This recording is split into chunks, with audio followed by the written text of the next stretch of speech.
Have you ever wondered if the reason for your existence was written before you were even born? What if I told you that there is a lost spiritual record attributed to the prophet Elijah that could reveal exactly why his soul was sent to earth? Now then, at this very moment in history, no, this is not a conspiracy theory, no mystical reverie. We are talking about something that goes beyond institutional religion, that cuts through the layers of time and comes to us like an ancient whisper, muffled for centuries but still alive. Because the truth doesn't die. It can be silenced, distorted, ignored, but never destroyed. According to ancient traditions, Elijah was not just a prophet. He was a man who walked between the veils, who confronted kings and spiritual powers, who challenged the priests of Baal, who saw fire from the sky fall, who heard the voice of God not in the earthquake, not in the rushing wind, but in a subtle breath, the whisper of the eternal.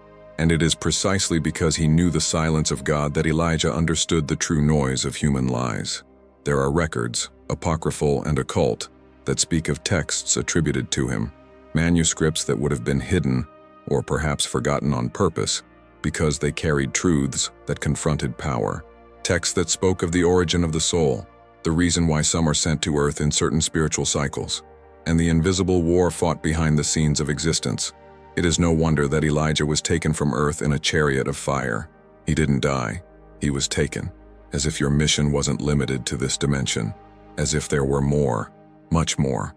What if there are truths that have never been preached in the pulpits? What if real faith has been covered up by centuries of doctrines built to tame souls, not free them? Today, more than ever, we live in an era where spirituality has become a product, and the truth has been put up for sale. But you feel, deep in your soul, that something is wrong, that the true light no longer shines so brightly, that there is a void in the speeches, an absence in the sacred, as if the connection with the eternal had been interrupted, or redirected to places of darkness disguised as light. This video is not a lesson, it's not a sermon, it's a calling, a spiritual call for those who dare to question what was said to be unquestionable, for those who have the courage to dig deep, even if they find rocks along the way. Here, we are not talking about fragile faith, but about faith that passes through fire, like Elijah. Are you here by chance? Or does your life carry a mission that was written before your birth as if it were part of a larger script, guarded by God? Maybe, in the silence of your soul, you have already felt this. The restlessness, the feeling that there is something more, a purpose that no one explained to you but that pulses within you. This is the starting point, and what you will hear next may shake structures within you. But remember, every true shock precedes an awakening. And some awakenings are so intense that there is no way to go back to sleep afterwards. Get ready, because the next reveal is just the beginning. Before we continue on this journey, I need to make a very serious request. If at any point in your life you have ever felt that something was out of place, that the answers given to you in churches, in books, in ready-made speeches were not enough, write it in the comments. This isn't just a video, it's a space for awakening, and you're not alone. Your spiritual doubts matter. Your questions have value. Here, we don't judge, we listen. Here, we don't point, we walk together. Share below that question that has haunted you for years, that verse that always bothered you, that strange feeling that something else exists but no one has ever explained it. Don't keep it to yourself, because when you speak, you illuminate. And when someone else reads it, they also wake up. If this beginning touched your heart in any way, take a deep breath and write. Write like someone who confesses. Write like someone who is searching. Say, my faith has been shaken and I want to understand. Or simply say, I'm here because I feel like I have to. Your sincerity can open invisible doors. And enjoy. Enjoy this video if it makes sense to you. This helps YouTube understand that this type of message needs to reach more people.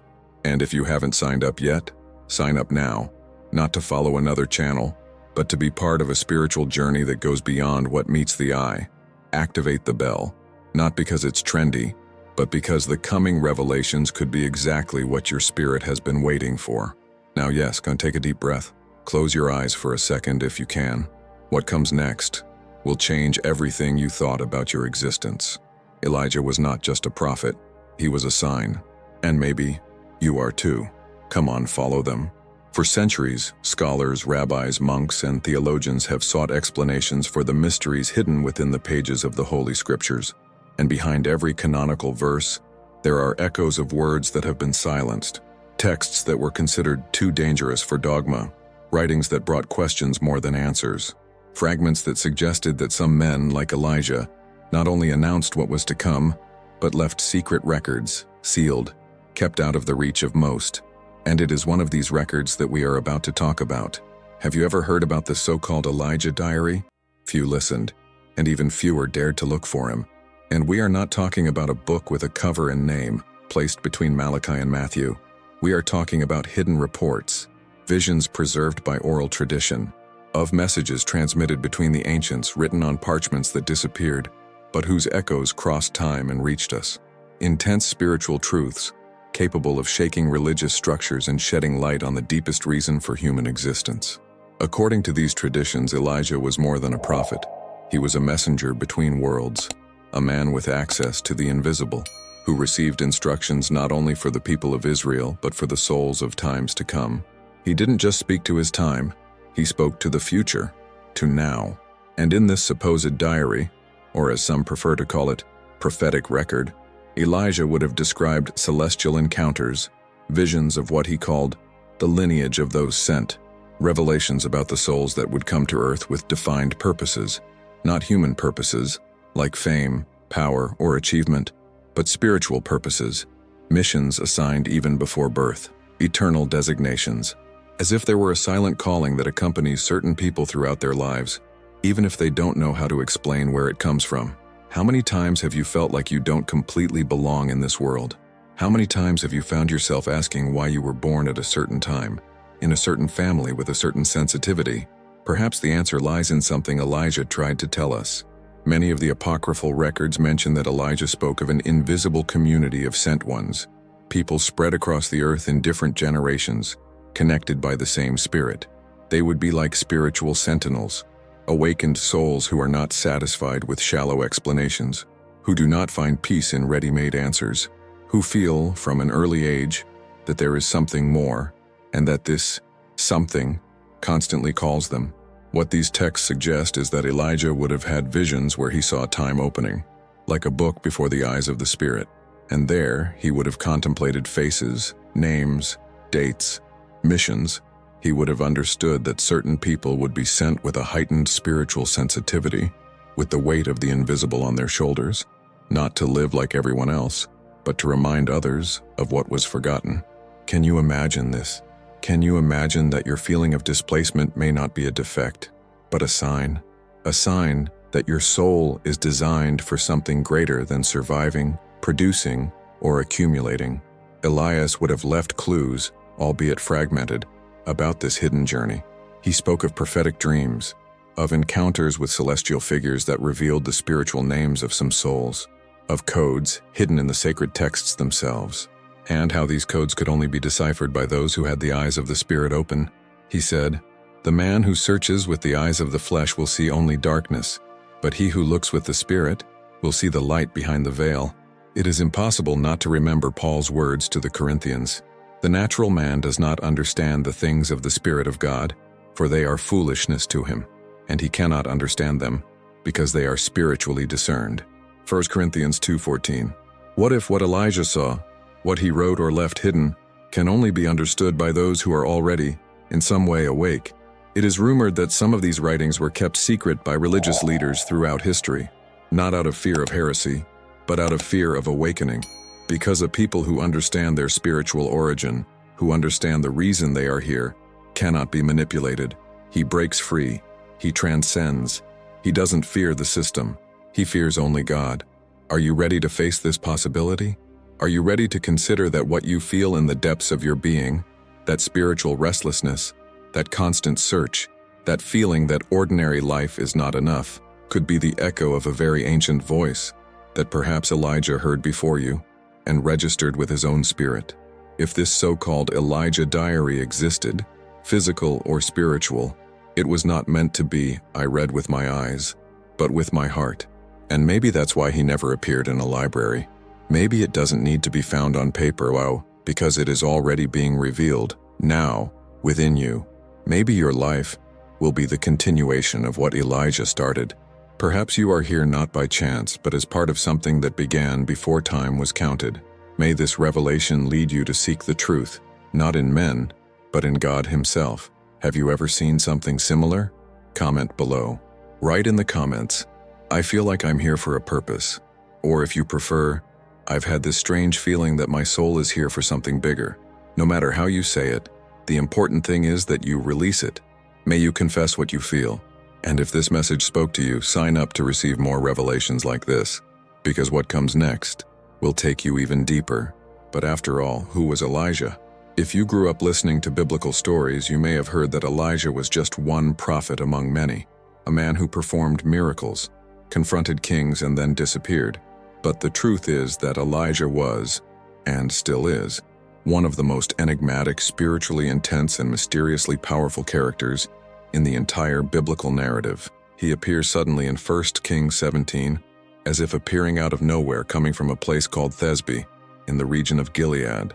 No clear genealogy, no detailed introduction. It just appears, as if heaven itself had sent him directly to the mission he carried. He appears before King Ahab, a corrupt king married to the terrible Jezebel, and declares with absolute authority, "As the Lord lives, neither dew nor rain will fall in these years except at my word." Do you realize the weight of this speech? It wasn't a prediction, it was a spiritual decree. Elijah did not ask heaven for permission. He spoke in the name of the one who sent him. This was not common. This was a sign of someone who walked with God in a dimension beyond common understanding. And the most impressive thing, this authority did not come from political strength, nor from religious power, but from an intimacy with the eternal that few dared to experience. Elijah was not tamed by the temple nor controlled by the scribes. He was guided by the Spirit, and that's why his name bothered the structures of the time so much. Elijah represented the voice that echoes in the desert, the conscience that does not bend, the prophet who hears the truth when the whole world is deaf. While others fawned on kings or sold blessings, Elijah relentlessly confronted idolatry. He did not fear men, he feared God, and that made him invincible. But there is something even deeper. Biblical tradition and even apocryphal writings suggest that Elijah had a direct connection with the heavens. During his ministry, he performs great miracles. He multiplies the widow's flour, resurrects a boy, challenges 450 prophets of Baal on Mount Carmel, and calls for fire from heaven, which comes down and consumes the altar soaked in water before the entire nation.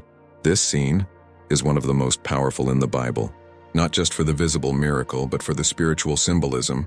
The altar was the heart of the people, the water, the tears, and the mistakes, and the fire was judgment and purification. When the fire fell, so did the veil of idolatry. Elijah was showing who the true God was, not with words, but with power. But what makes Elias even more unique and almost supernatural is his end, or rather, the lack of an end. While most prophets and men of God faced death as part of the natural cycle of life, Elijah was raptured. Yes, the Bible says that he was taken to heaven in a chariot of fire, in a whirlwind, before the eyes of his disciple Elisha. 2 Kings 2. There was no burial, there was no mourning, there was no end. And that, spiritually speaking, changes everything. Because a man who does not taste death remains on a mission. This physical rapture of Elijah is not just a spectacular event. He represents something much deeper, the immortality of the prophetic mission, the call that does not end with biology. Elijah transcended ordinary existence. He was taken from earth because his journey was not yet over. And according to some interpretations, especially in Jewish and apocryphal texts, he continues to appear throughout history to complete what he started. In the New Testament, for example, he reappears on the Mount of Transfiguration, alongside Moses and Jesus. This is no coincidence. Moses represents the law, Elijah the prophets, and Jesus the fulfillment of both. There, on that mountain, time bent. 3 spiritual dimensions met, and Elijah was there. Some scholars and mystics even suggest that Elijah is the same spirit that incarnated as John the Baptist, the forerunner, the one who would prepare the way for the Messiah. Jesus himself said, "And if you accept, John is the Elijah who was to come." Matthew 11:14. Now stop and think, and what does this mean? It means that Elijah's mission is cyclical. She returns. She wakes up. It reappears whenever the world moves away from the truth, whenever idolatry grows, whenever hearts harden. Elijah does not belong to the past. He is a spiritual archetype who manifests in times of greatest darkness to rekindle the flame. And perhaps that's why his story still pulses so strongly. Elijah was not just a leather-bound prophet with harsh words. He was a channel of direct revelation, a man who moved between dimensions, someone who understood the codes of heaven and translated them to earth, someone who not only preached, but who fired sleeping consciences. What if what he experienced is repeating itself? What if there are people today being prepared in the same way? People who also hear the whisper of the Spirit, who are also misunderstood, who also live on the margins of the religious system, but carry within themselves a burning mission that cannot be ignored? Maybe Elijah never really left. Perhaps it is manifesting itself in the voices, in the souls, and in the consciences of those who dare to seek more than doctrine, of those who desire revelation. And if that's the case, are you one of them?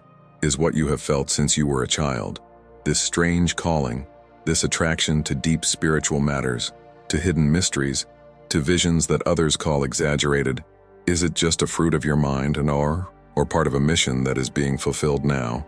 May this revelation lead you to seek the truth not in men, but in God Himself. Have you ever seen something similar? Comment below. If this message spoke to you, subscribe to receive more revelations like this. And if you can, write in the comments, "I feel this calling," or simply, "Elijah did not leave," because sometimes all your soul needs is to recognize that it is not alone. And it is precisely here that we begin to touch on one of the most controversial and, at the same time, most fascinating themes in this entire narrative, the supposed lost diary of Elias, a name that, for many, may seem symbolic, but which, for the most attentive scholars, represents something much more concrete than one imagines. Because if there is one thing that the history of faith has taught us, it is that what is too true and dangerous for the system is often erased, censored, or simply forgotten. Over the centuries, the idea circulated among older Jewish and Christian scholars that Elijah left written records of his visions. And we are not talking about generic prophecies, but about mystical experiences, intense spiritual revelations, celestial visions about the end times, about the origin of souls, and about the hidden codes of creation. Texts that, due to their depth and spiritual nature, would have been removed or never included in the official canons of the Bible. The question is, why? Why would a man who had direct contact with heaven, who was raptured alive, who reappears centuries later alongside Christ himself, have part of his writings hidden, or worse, deliberately suppressed? The answer may lie precisely in the content of these writings. If what Elijah revealed at some point in history threatened power structures, religious, political, or spiritual, then it made perfect sense that these records would be labeled dangerous, heretical, or simply unauthorized. This is the fate that many apocryphal texts suffered.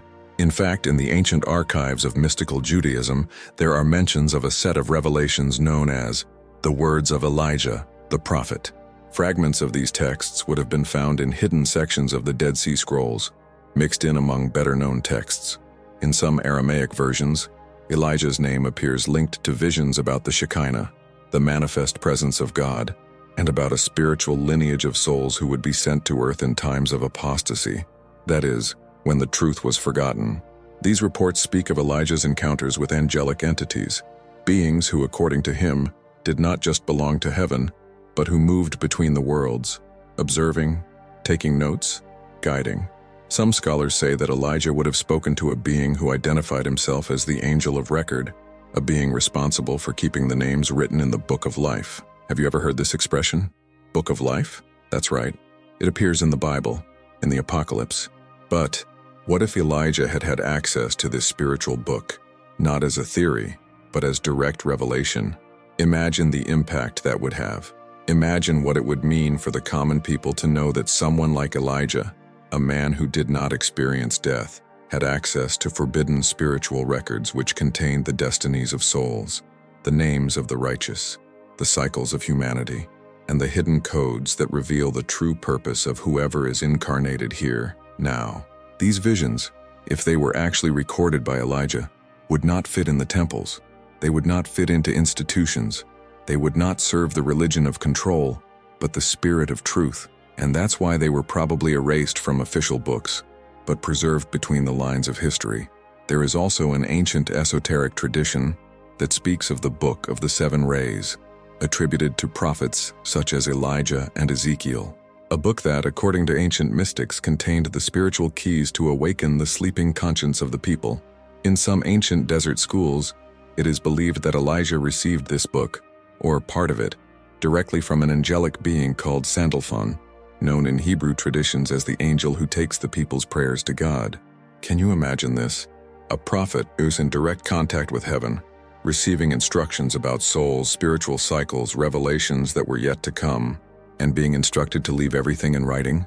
Now think, if these writings really existed, where would they be? Hidden? Burned? Or perhaps fragmented into small parts, preserved in other texts?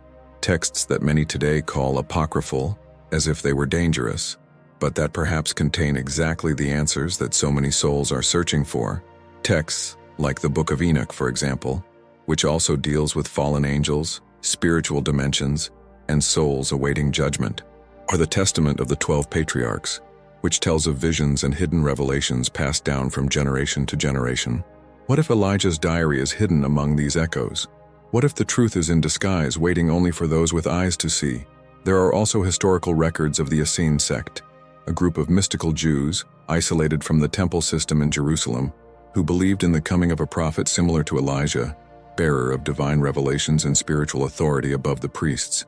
They believed that Elijah was the harbinger of the end times, and that he would return to announce the last revelations. Does this remind you of anything? Yes, this connects directly to John the Baptist and the promise of Elijah's return. The idea of a lost diary is not just poetic, it is symbolic and spiritual. Maybe it's not a literal diary with a cover and date. Perhaps it is a set of spiritual revelations that were lost, because they were not written on paper, but in consciousness, in sensitive spirits, in hearts that still wake up today with a restlessness that they cannot explain. And maybe that's why you're here, because somehow this journal, this profound spiritual revelation, is being rewritten within you. Elijah may have left hidden words, but the truth cannot be buried forever. She comes back, she resurfaces, and it manifests itself in those who decide to listen, even if the entire world is screaming otherwise. May this revelation lead you to seek the truth not in men, but in God Himself. Have you ever seen something similar? Comment below. If this message spoke to you, subscribe to receive more revelations like this. And if you felt something while listening, write in the comments, "I want to discover what was hidden," or even, "I hear the call of Elijah." Your words matter, because sometimes awakening begins with a sentence written in silence. And it is from this point where the records become fragments that one of the most profound ideas associated with Elijah's spiritual legacy emerges: the task of luminous souls, not as a legend or metaphor, but as a hidden revelation that was whispered between the centuries, preserved between the lines of apocryphal texts and in the oral traditions of people who learned to listen with their spirit, and not just with their ears. Among these fragments, there are reports that point to an understanding that Elijah would have received directly from celestial beings, that in each generation people would be born with an invisible mark, a shine in the soul, a spiritual sign that cannot be seen with physical eyes, but that manifests itself in an unmistakable way, through sensitivity, restlessness, the thirst for justice, for truth, for light. These souls, called luminous, would not be here by chance. They came not only to survive human existence, but to awaken consciences, break corrupted spiritual patterns, and serve as points of light in the midst of darkness. Elijah, according to these sources, would have called these souls sentinels of the Spirit. They would be positioned in strategic places in adverse contexts, often in dysfunctional families, in oppressed nations, in times of great spiritual confusion, precisely because their mission would require resistance, clarity, and courage. These souls are not perfect. Quite the contrary. They carry deep pain. They suffer from an early age with the weight of not fitting in. They feel out of place in social circles, in shallow religious discourses, in rigid systems. They often face internal battles that seem impossible to win. But there is a reason for all this. Elijah would have written, according to accounts preserved in Jewish mystical traditions, That the soul that shines more intensely when immersed in the dark, for its light is not its own, but that of the Holy One. In other words, if you feel like you've never fit in, if you've ever wondered why you can't live like others, if there's a nameless pain in you, a longing for something you've never experienced, maybe that's not a flaw. Maybe this is a sign. Elijah would have seen, and in one of his visions, multitudes of souls on earth, some extinguished, others on fire. And the burning souls walked among men, but were not understood. They suffered rejection. They were labeled as strange. But the sky saw them, and he waited for the moment when they would remember who they really are.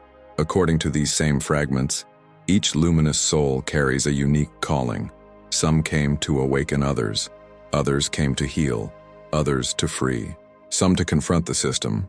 Others to protect those who are still sleeping. But they all share something in common. Spiritual discomfort, the feeling that they are here for something they haven't yet been able to explain. Do you feel this? Do you feel like there is a mission within you that has not been fully revealed? Do you feel that your life, no matter how simple or difficult it has been up until now, has a greater spiritual weight than the circumstances appear? If so, perhaps you are among those souls mentioned by Elijah. And that is not an empty statement. It's not cheap motivational. It is a spiritual summons. Because according to the fragments attributed to the prophet, the time would come when these souls would begin to awaken, not all at the same time, but in waves, in cycles. Whenever Earth plunged deeper into darkness, more luminous souls would be activated, and not by religious leaders, not by men, but by a direct call from the Spirit of God. And here comes an extremely important point. Formal religions, with their rituals, structures, and doctrines, often do not recognize these souls, because they do not obey dogmas, they don't fit, they don't conform to the system. But that's part of the mission. The mission is not to repeat what has already been said. It's remembering what was forgotten. It's rekindling what was extinguished. It's breaking away from what was distorted. And that is why Elijah would also have left a warning. The soul that tries to hide its light out of fear of men will lose the memory of who it is. But the one that shines, even though it trembles, will be remembered by heaven. Maybe you've spent years trying to fit in, trying to turn off your light so as not to disturb you, trying to believe that it's normal to feel the way you feel.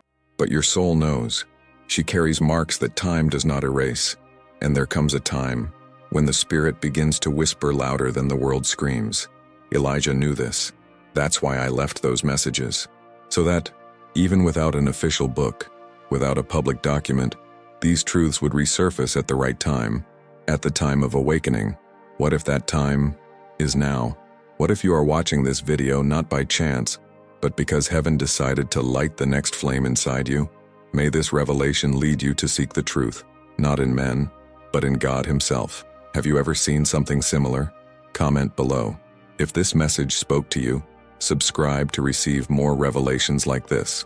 And if you wish, write in the comments, I am an awakening soul, or simply, I feel like I have a mission. It may seem small, but your word could be the spark that ignites faith in another soul who is also searching for their path. And if the presence of these luminous souls among us really is real, how can we identify them? How do you know if you are one of them? The answer is not in religious labels, nor in spiritual positions, much less in external appearance. The answer lies in the invisible marks, in the signs that the Spirit itself leaves in the hearts of those who were sent to earth with a mission. And 3 of these brands are absolutely common among the so-called, even if they have never talked about it with anyone. The first is the sense of constant restlessness, a persistent, deep, almost inexplicable feeling that something is missing. You may have even tried to fill this void with studies, work, friendships, relationships, travel. He may have even sought refuge in some religion. But no matter how much you live, no matter how much you achieve, something inside you remains restless. It's as if your soul is searching for something the world cannot offer, a spiritual hunger that nothing on earth can satisfy. And no matter how much you try to convince yourself that everything is fine, all it takes is a moment of silence to feel that emptiness return. Air, as if eternity was calling from within you. This restlessness is not weakness. It is a sign of spiritual sensitivity. Elijah would have described this in his revelations as the silent cry of souls who were separated before the foundation of the world. These souls carry an erased spiritual memory, but it pulses in the form of discomfort. They know, even without knowing. They feel it, even without explanation. And that's why they never feel completely at peace with the ordinary. The second characteristic is the rejection of the material world as the focus of life. And we are not talking here about despising what is necessary: work, sustenance, stability. We are talking about something deeper, an internal repulsion to excess, to accumulation, to the idolatry of things, to those empty goals that people repeat like robots: success, power, appearance, status. Souls with a mission cannot focus on this. They even try. Some get lost for a while, but sooner or later something happens. A crisis, a loss, a pain, that makes them wake up and remember that this is not their path. They cannot be convinced that they were born just to acquire goods, build wealth, or impress others. There is in them an instinctive rejection of the lie of materialism, annoyance with vanity disguised as progress, and an almost urgent need to disconnect from what steals time and energy from what really matters: the invisible, the eternal, what cannot be bought. This rejection of the material world is not disdain. It is spiritual discernment. It is the awareness that everything here is temporary, that nothing that glitters really satisfies. Elijah would have spoken of it as the pain of those who have seen the light and can no longer love the shadows. It's a holy pain, a longing for the presence of God, a burning desire to be aligned with something greater, purer, truer than what this world offers. The third mark, and perhaps the strongest, is the natural attraction to spiritual and biblical knowledge. And we're not just talking about curiosity. We are talking about a true hunger for the Word, a deep desire to understand what was written, a yearning to discover the mysteries hidden in the Scriptures. These souls are not satisfied with ready-made sermons. They want to go further. They want to understand the hidden codes, the spiritual meanings behind the texts, the secrets that have been silenced. Even if they have had little contact with religion, these people feel a connection with the Scriptures, as if they were rediscovering something they already knew. When they read certain verses, they cry without understanding why. When they hear spiritual words, something pulses within them. When they hear about prophets, angels, heaven, the end times, their eyes light up, because they feel that all of this has to do with them. And maybe it does. According to some ancient oral traditions, Elijah would have stated that the soul sent by the Holy One carries within itself the desire to find the Word again. It does not know where this desire comes from, but it pushes it until it hears the voice that called it in the beginning. This would explain why so many people feel attracted to spiritual content even when they don't understand everything rationally. The soul understands before the mind. Spiritual truth touches before reason understands.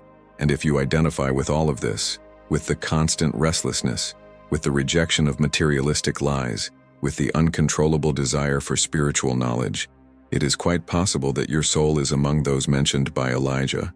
You may have spent your entire life thinking you were just too sensitive, or too emotional, or too weird. But what if in fact you were just too woke, too awake to live under anesthesia, too awake to accept a superficial faith, too awake to believe that he was born just to exist? There is an invisible weight on the shoulders of those who have been called. It's not easy, it's not light, it's not popular, but it's true. And when embraced with faith, it transforms, because the spiritual call does not come to praise. It comes to shake, break, and rebuild. He comes to remind you that you carry something sacred within you, something the world didn't give you, and the world can't take away. And maybe this is the time to admit it, to recognize that, even in the midst of chaos, there is a light within you that has not yet been extinguished, and that light may have come directly from above. May this revelation lead you to seek the truth, not in men, but in God Himself. Have you ever seen something similar? Comment below. If this message spoke to you, subscribe to receive more revelations like this. And if you identified with any part of this, write in the comments, "I feel this calling." Or if you prefer something more direct, "I am a soul on a mission." These words are not just phrases, they are spiritual statements. They seal what your soul already knew. If everything we've said so far has already touched your conscience, prepare and what's next. Because there is a connection that over the centuries has been interpreted in various ways, by scholars, religious leaders, and spiritual seekers, but which remains one of the greatest spiritual enigmas in the Bible, the relationship between Elijah and John the Baptist. Could they be the same soul? At first, this question seems too bold, provocative, perhaps even dangerous for those who cling to more traditional interpretations. But the truth is that this question does not arise from modern theories, nor from contemporary mystical movements. It comes straight from the words of Jesus. In the Gospel of Matthew, chapter 11, verse 14, Christ himself says, "And if you want to recognize him, he himself is Elijah who was to come," referring to John the Baptist. Do you realize the weight of this? It was not a parable. It was not a symbolic comparison. It was a clear statement. Jesus is saying that John the Baptist, the one who came to prepare the way, is Elijah who was to come. That wasn't the only time. In Matthew 17 to 10:13, after the transfiguration, the disciples ask, "Why do the scribes say that Elijah must come first?" Jesus responds, "Indeed, Elijah will come and restore all things. But I tell you that Elijah has already come, and they did not recognize him."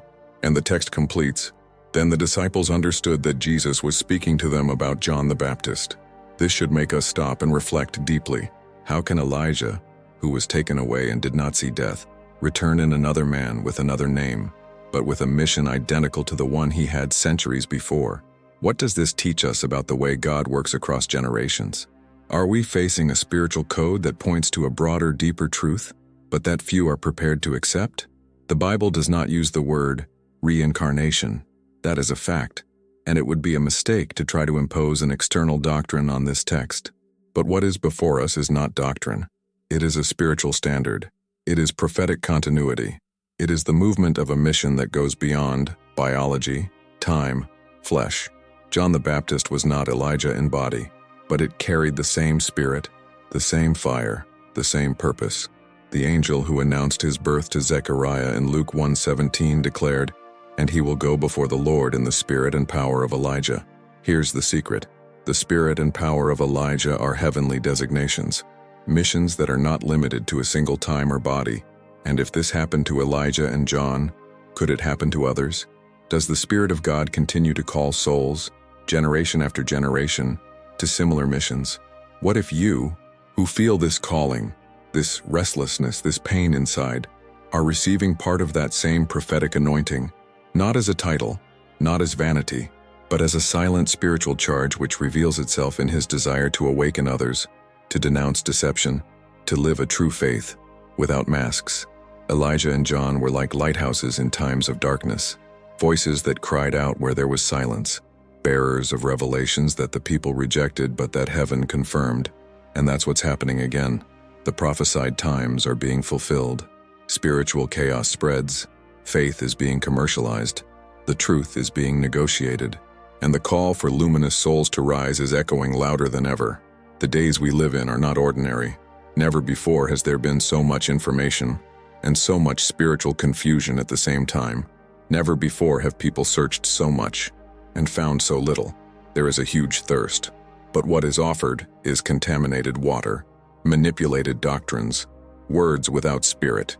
And it is precisely at this time that prophetic voices need to rise again. The Bible is being fulfilled before our eyes. Wars, mistakes, hatred, false teachers, love cooling down. All this is written, but it is also written that before the end, God would send the prophetic spirit again, the spirit of Elijah, to prepare the hearts, to straighten the paths, to awaken those who are sleeping. Do you see where this leaves us?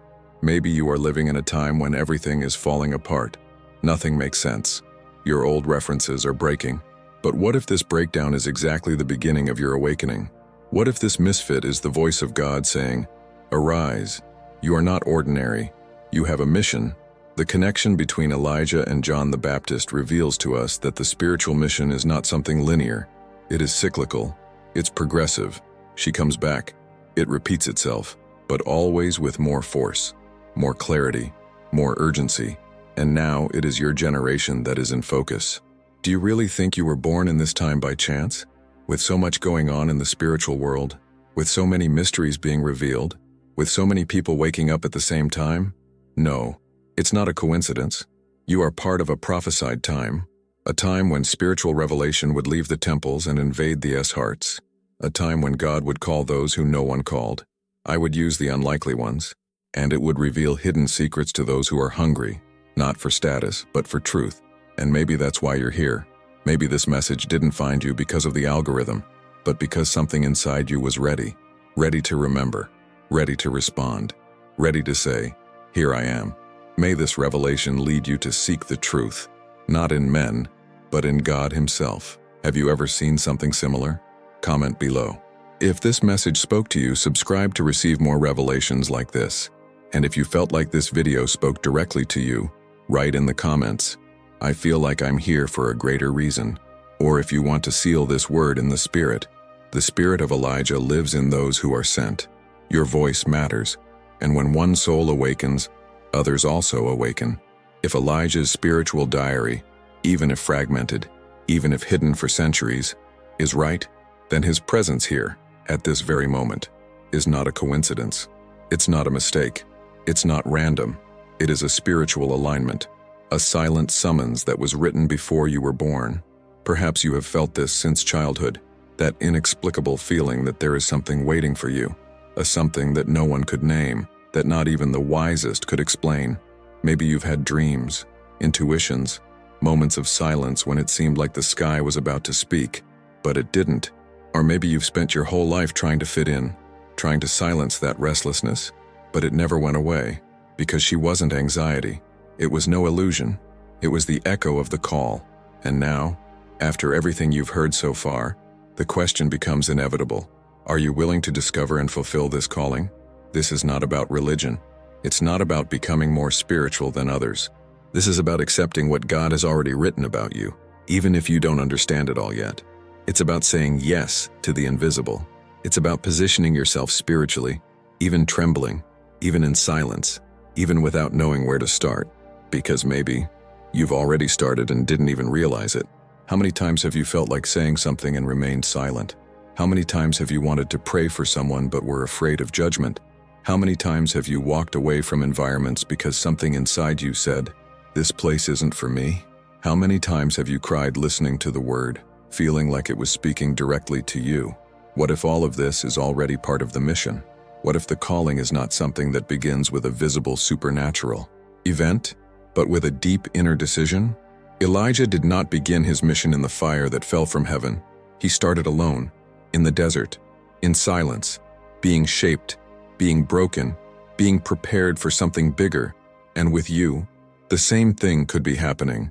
Perhaps the deserts of your life were not punishments. It was training.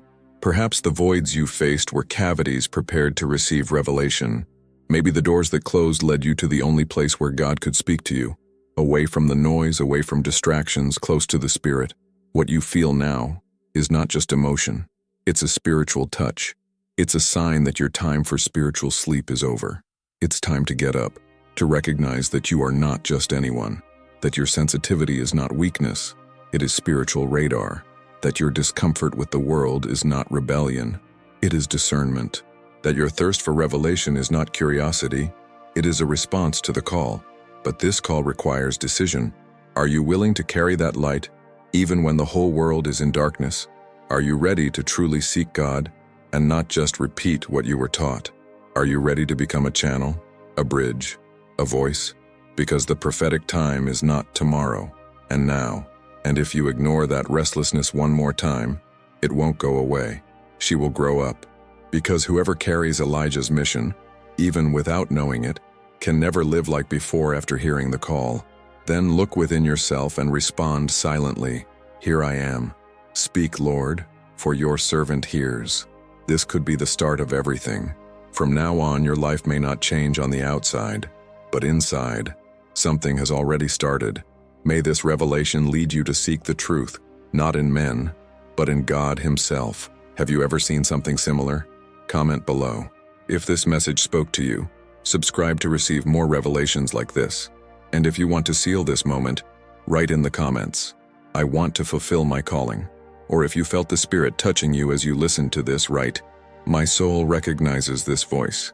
Because sometimes all a soul needs is to remember where it came from. And now that you've heard all this, now that each word has found a space within you, I ask you something sincerely and urgency. Don't keep this to yourself. If this message touched your soul, if it made your heart burn, if something in you was awakened, then understand, This light is not just yours. It needs to be spread. Share this video with someone. Maybe that person in your family who always felt like they were different. That friend who walked away from faith because he couldn't find answers. That silent soul that you notice in your eyes that carries a spiritual weight, but you still don't understand why. This content is not entertainment. It's a summons. It's a chance to wake up those who were spiritually asleep. And you can be the instrument that God uses for this. A simple share can turn into a turning point for someone who is one step away from surrender or awakening. And if you haven't already, sign up now. But understand, you're not just subscribing to one channel. You are embarking on a journey where we go together to seek what men have hidden, but which the Spirit has decided to reveal. Because the next stage is coming, and you won't want to miss it. In the next video, we will open a new portal of revelation, a dive into 7 lost books of the Bible that transform spiritual understanding. You will discover why they were hidden, what they contain, and how these forgotten words may be exactly what your soul has been searching for. Get ready, because what's coming will expand your spiritual awareness in ways you may have never experienced before. Comment your experience below. What did you feel? What moved you? Have you ever seen something similar? Share. Don't underestimate the power of your written word. There are other souls reading. There are people waking up. And sometimes, your comment is the push someone needed to say, "I feel that way too." Write in the comments, "My mission has begun." Or if you prefer something deeper, "I am part of the prophetic generation." May this revelation lead you to seek the truth, not in men, but in God Himself. Sign up, comment, share, and get ready for the next level. The pages that were hidden are beginning to be opened before your eyes.